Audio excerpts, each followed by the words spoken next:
finally made my way to a location where I could stop my motorcycle, get off, and I actually made it on foot. Those initial first observations were overwhelming. I saw fire trucks crushed, ambulances on fire, patrol cars turned over. And our pilot flew us directly over the World Trade Center, and you could look out the window and see it burning. In those few days, it was still... Oh, wait, it was very much, it was still a rescue operation at that point.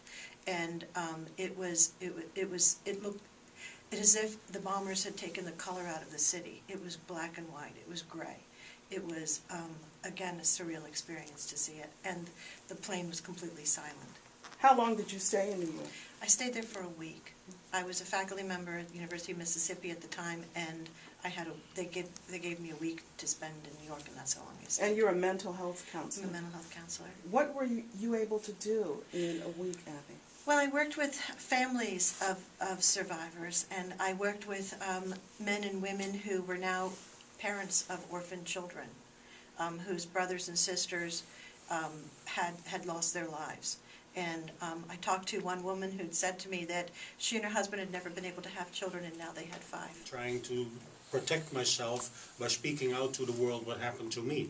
And not months later, when Al-Khares came to my flight school, then I understood a little bit more about Al-Qaeda, and that they talked to bin Laden, and bin Laden had said that he'd never expected that the buildings would come down. That's close I was with people who talked to bin Laden.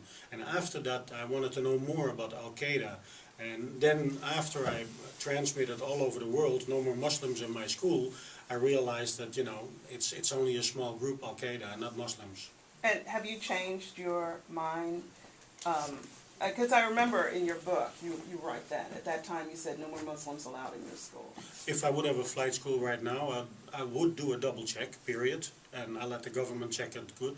But I have spoken with many Muslims after the fact, and I hold no grudge whatsoever to Muslim people. But I have to admit, I'm careful, because somebody can say what he is, but he can still be something else. So if I don't understand something, I tend to turn my back. And I was told to my face to go home by my own neighbors. This is something I prevented my wife from experiencing. The sheriff department, the FBI, and everybody was called. Why I held once a gathering in the clubhouse. I conducted a class. I was an imam, and I wanted to participate in a positive way in the community. I held a class in the clubhouse once, and the authority were called that we are plotting, for a terror attack by the neighbors. I hope this 10th anniversary will start the healing process. I know the wounds are deep and they are going to take a long time. But I wish we can reflect on what caused 9/11. Go to the root causes and start dealing with them, not by revenge as we've been doing. Yes, more than about 3,000 people died in 9/11, but the revenge took the life out of more than 3 million people, of the Muslim people.